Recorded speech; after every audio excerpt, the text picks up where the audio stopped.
Околу случајот на убиството на малата Вања и на Жежовски има и критики околу нелогичности, иако власта, обвинителството, МВР, значи велат дека не може да се кажат сите детали околу текот на истрагата. Како ви изгледа вас оваа истрага? Мислам дека интересот е огромен за овој грозоморен чин и сигурно дека има пропусти кои сега не треба да бидат предмет на анализа јавна, меѓутоа јас што имам намера ќе инициирам пред Комисијата за одбрана и безбедност, доколку добијам подршка, да побараме детална информација за сите активности преземени од страна на Министерството за внатрешни работи, евентуално и на другите служби. Повеќе од јасно е дека има одредени пропусти во почетокот, уште за времето на пријавувањето на Панче Жежовски, натаму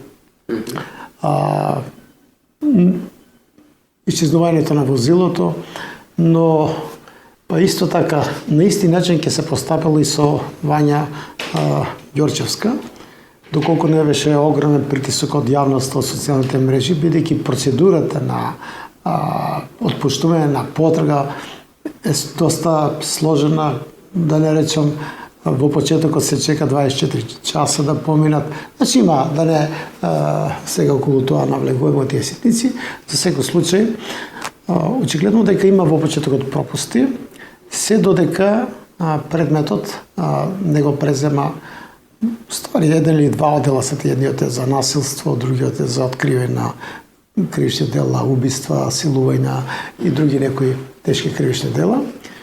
Тогаш кога го презема специализираните оделенија, каде што работат високи професионалци, тие започнаа систематски да работат и тогаш дошле до траги и врз основа на тие траги е проширена целокупната операција околу расчистување на првенствено настанот врзан за Вања Ѓорчевска, но дошле до сериозни информации и за Панче Жежовски.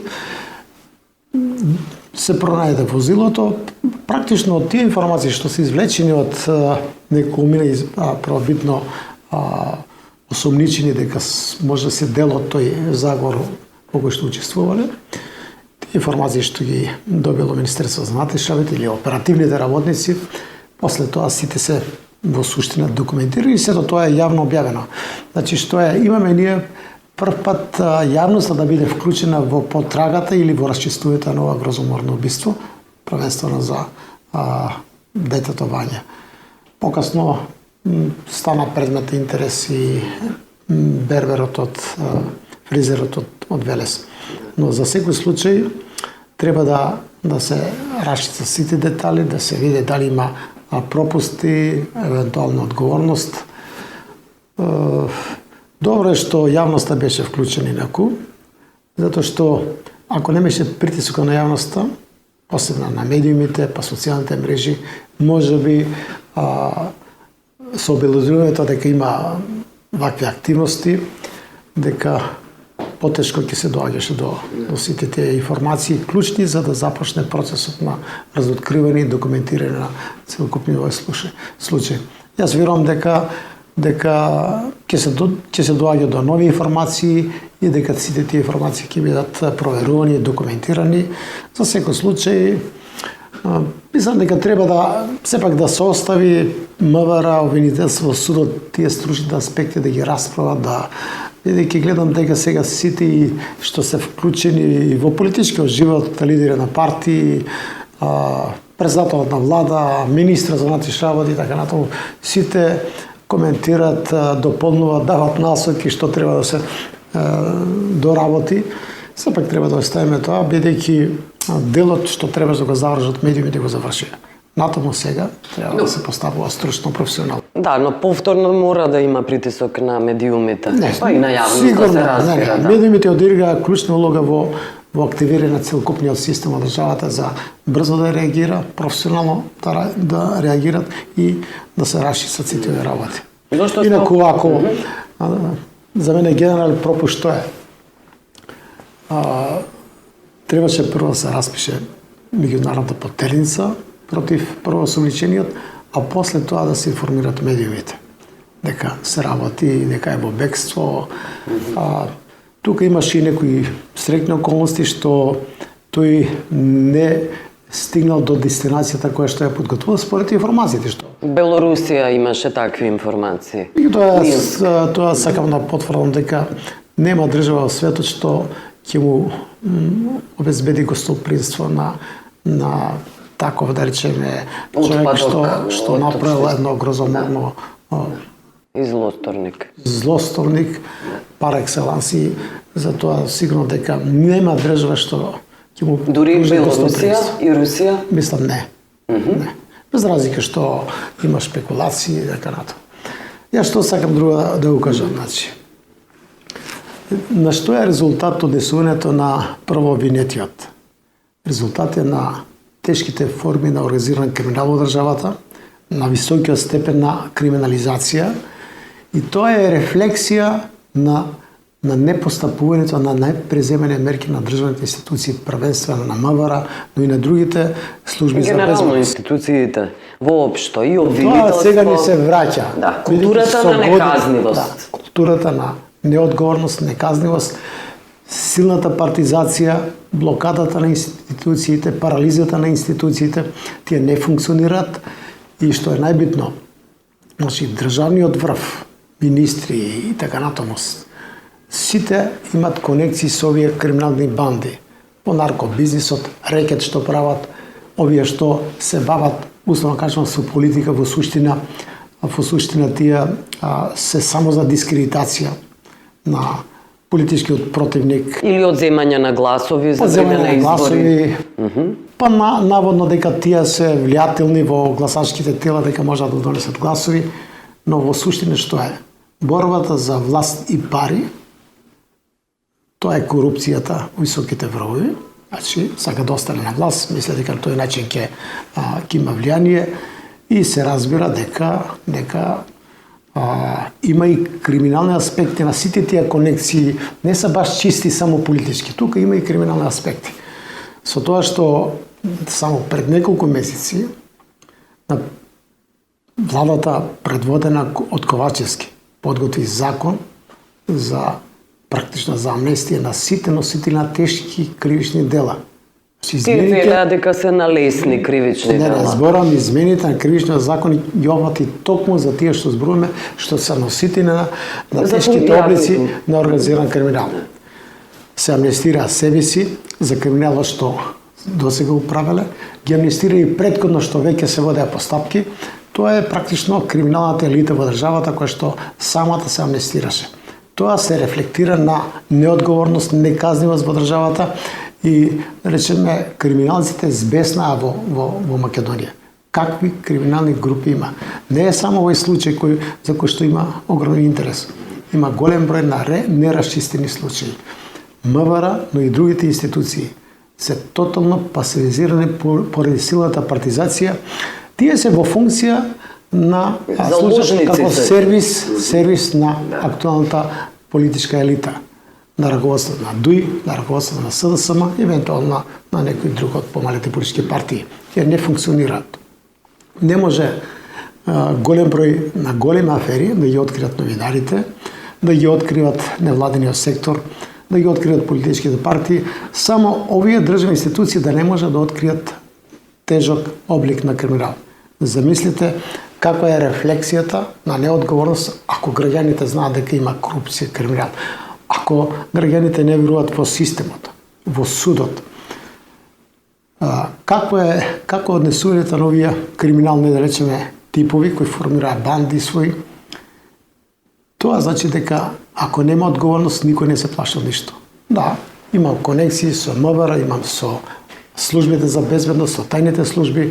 Јас сум недопирлив, никој не може да... Па и ова ладнокрвно убиство го покажува, убиства во множина го покажува тоа самоуверено Па, дека повеќе убиваме. убиства има, да е само ова. Да. И што е суштината ако се случи убиство, речеме, каде што има тешки облици на организиран криминал.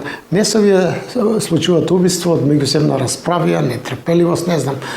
Убиства се подготвувани, овие убиства се подготвувани долго и како резултат на борба за преземе на теренот, наркобизнисот, рекет, голем број на луѓе што се бават со угостителство, со бизнис, постојано коментираат и се жалат дека се под силен притисок на криминални групи. Под силен притисок се и граѓаните. Долго време кажуваат дека во Дебар Мало, во центар на Скопје, дека действуваат групи, криминални групи, составени од малолетници кои што против кои што потешко може да се презема законски мерки. МВР не презема мерки. И клучна на работа на позорната служба која што беше укината, па министерот Оливер Спасовски рече ќе ја врати, но јас не гледам полицијата дека има припадници на полицијата кои што го контролираат теренот, собираат информации, делуваат превентивно, создават чувство на сигурност, доколку ги има припадници на полицијата на улиците, како што тоа беше појавно. Беше најавено. Така, и во време на СФР се сеќаваме на таков метод на Друг еден аспект исто е битен. Ние, знаете ли, вакви сега на социјалните мрежи, какви се има напади, закани, према сите носители, да речеме, на јавни функции или во политиката, или према новинари, према невладиниот сектор кои што разоткриваат одредени девијанти појави во државата. И кои се главни? Значи, главни се партиите што ги ангажираат. СДСМ, верувам дека имат и другите партии, не знам тоа, сигурно го имат некои од опозицијата и ВМРО, но главните плюкачи кои што се закануваат, највулгарни се. Дури имат своји портали кои што ги хранат со информации само за дискредитација на политичкиот противник. И сега се чудат. Да, на ВМРО е веќе позната. И сега истото метода. е од страна на СДСМ. Истата работа е позната. Еве, да не ги наброам неколку од портали кои што секојдневно се присутни во јавноста само за дискредитација на политичкиот противник, на некој од новинарите. И новинарите кои се критичари на оваа власт, меѓу кои сум и јас. И во тие медиуми сум застапена. Сите тие се предмет на силни напади, дискредитација, на закани. До сега државата не функционира. Власта треба да функционира, владата. Ние владата што не направи да ги проне тие што наводно ширеле говор на омраза према Бугарија, а тие што шират говор на омраза према тука, тие што се активни на јавната сцена, тие апсолутно не се заштитени. Сите тие толеранции што се присутни во општеството, еве во што се претвориме. Станавме општество каде што државата не функционира, институциите не функционираат, граѓани се револтирани, да не кажам бесни, разочарени, затоа што не функционира системот и се тоа е резултат на нефункционирање на системот. Еве сега да прашаме Ковачевски владата, што ќе преземе за да ги надмине сите овие појави, бидејќи се присутни, познати, што ќе преземе?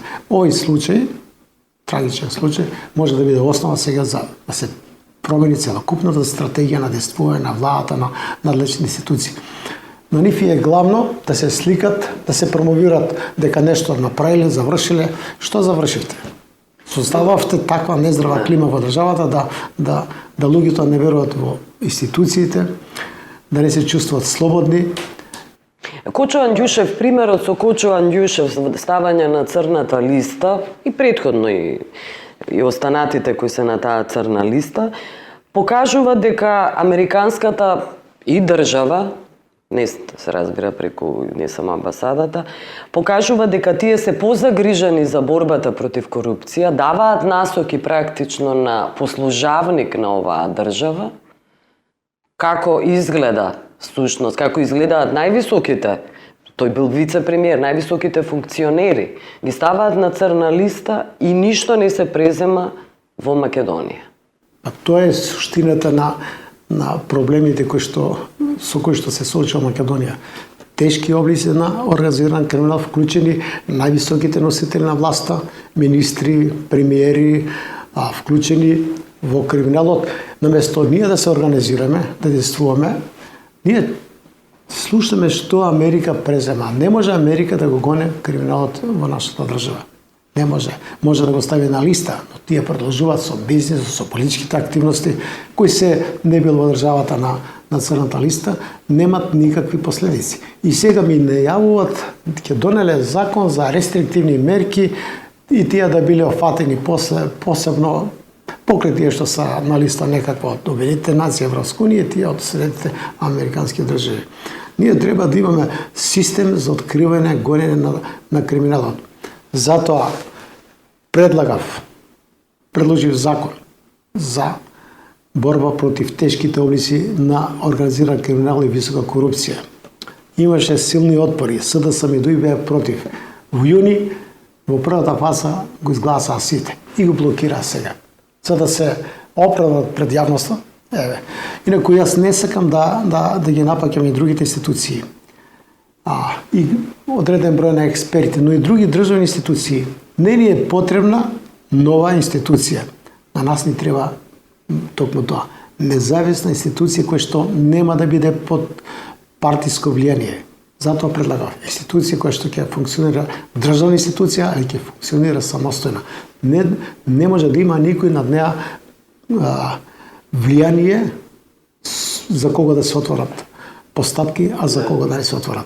Ако превлада такво мислење, меѓутоа што е? Дури никој невладина организација, државна комисија за спречување на корупцијата, тргнувајќи од себе дека да не се јави некоја самостојна институција што наводно ќе ги поклопи. Ја направив закон каде што дословно напиша дека ќе постапува по барање на државната комисија за спречување на корупцијата.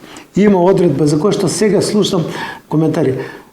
Напишав одредба дека во случај кога ќе се дојде до информации за богатство кој што не е резултат на неговите легални привајна, се отвара постапка. Сега ќе отварат нов закон за граѓанска постапка. Ја тоа гледам, владата дава негативно мислење, тие него ни прочитале. Него ни го прочитале законот. Но Павле Трајанов, таа постапка ќе оди во обвинителство. Обвинителството не функционира, значи мора и другите институции да функционираат. Знаете, секојаш имало проблеми. Министерството за внатрешни работи, Агенцијата за национална безбедност, Финанска полиција, која ќе подготви кривична пријава.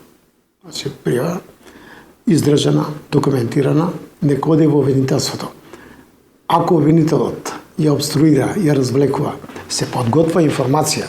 Значи МВР, ние сме правили, јас сум подготвил. Добро, или од судот, исто, мора да се реагира. Не може да тврди министрот за внатрешни работи, наша работа е до тука. Ваша работа е од која ќе поднесете кривична пријава за тежок облик на криминал, да следите исходот до крај. Ако имате грешки, ќе ги коригирате, но ако имате информации, сигнали дека обвинителот е корумпиран, дека ќе се вклучи во нова корупција или судија, вие имате законска врска тоа да го откриете. Нова истрага да покренат. Да, се разбира и да сигнализирате. Ќе подготвите материјал, ќе го дадете до Советот јавни обвинители или судскиот совет, ќе кажете тој и тој судија, имаме вакви информации. Дека има застој во истрагата. И друго, ќе му отворите, да речеме, оперативна истрага и на обвинителот и на судијата. Не може тие да бидат недопирливи. Во соуставен амандман, што направиле? Што направија? Дека судијата не одговара кривично за одлуките што ги носи. Па зашто може да одговара судијата? Само за одлуките што ги носи. Ако тој примел пари и сега носи одлука спротивна на законот, спротивна на материјалните докази, тој за тоа треба да одговара. Каква е таа заштита? Така да тие некои само прогласени експерти партиски кои што подготвуваат законски решенија како што налага партијата на власт, еве до што не доведува какви се решенија има и во уставот, но и во законите. Да амнестирате вие, да амнестирате за кривична одговорност за злоупотреба на средствата, државни средства преку јавните набавки, да вика дека тој не одговара и тоа со закон, мислам дека тоа е најстрашниот сигнал што стигна до сите граѓани дека во оваа држава нема одговорност за никого. За функционерите За функционерите. нема. Исклучиво. Ви благодарам за овој разговор. Благодарам вас.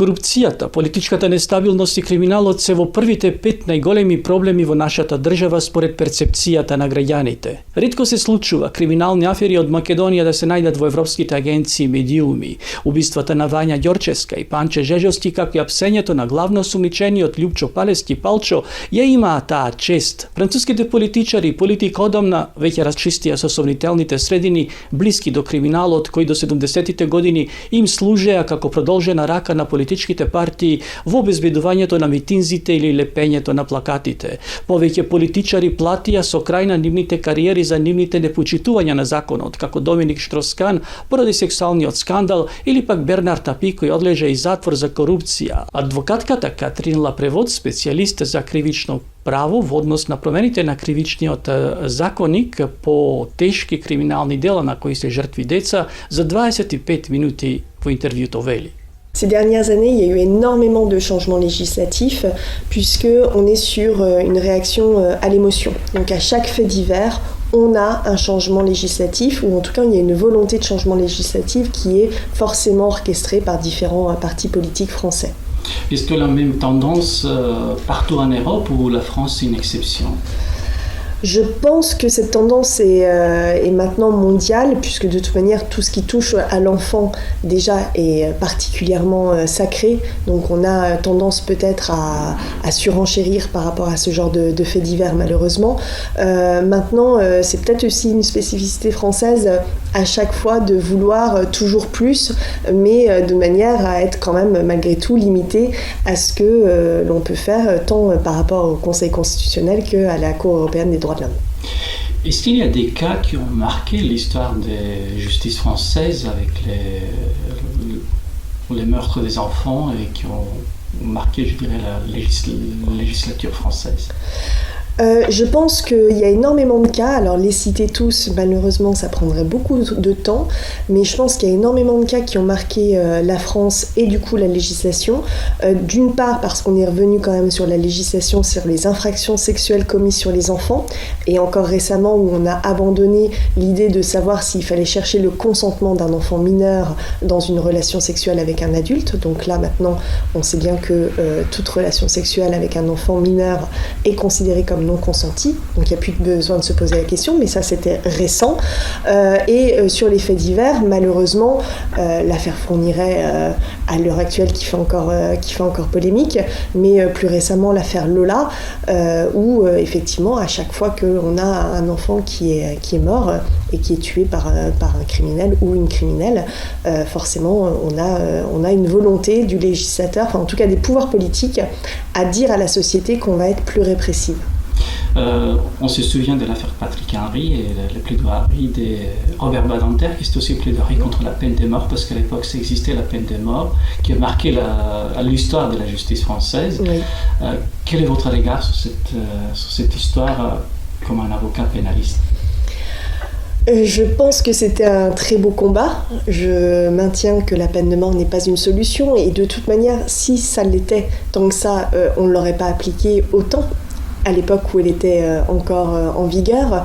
Je pense également que malheureusement ce n'est pas parce que la peine de mort est encourue ou que la perpétuité est encourue ou que la peine de réclusion à 30 ans est encourue que ça empêche la commission d'un crime. Ça a un effet dissuasif, certes, mais ça n'empêchera jamais un homme de passer à l'acte. Enfin, quand je dis un homme, ça peut être également une femme, ça n'empêchera pas le passage à l'acte, malheureusement. Donc je pense que, à part éventuellement soigner la société dans laquelle on est et faire tout pour prévenir les risques et effectivement avoir ce côté dissuasif, on ne peut malheureusement rien faire d'autre. Vous êtes avocat pénaliste, vous défendez les victimes, mais également, on peut dire, les auteurs des crimes. Comment on se positionne dans ce cas? Parce que souvent les gens disent, voilà, il défend un criminel, il est de son côté. Alors, on est auxiliaire de justice, on n'est pas auxiliaire du crime ou auxiliaire du criminel. On est véritablement là pour effectivement s'assurer que les droits de chacun soient respectés. On est également là pour accompagner une personne dans un parcours judiciaire qui parfois peut être important. Et puis, surtout, on est là pour faire en sorte que justement la peine prononcée soit la plus juste. Une peine juste, c'est pas forcément une peine qui n'est pas sévère, mais c'est une peine qui est adaptée à la personnalité et aux faits commis par l'auteur. Donc l'accompagnement, il est là. Venir parler effectivement de défendre un monstre, le monstre, c'était le voisin sympa qui sortait les poubelles comme n'importe qui dans la société. Donc ça reste un frère ou une sœur, mais en tout cas ça reste une personne de la société qui, tôt ou tard, de toute manière, en plus, aura vocation à sortir de détention et à réintégrer la société.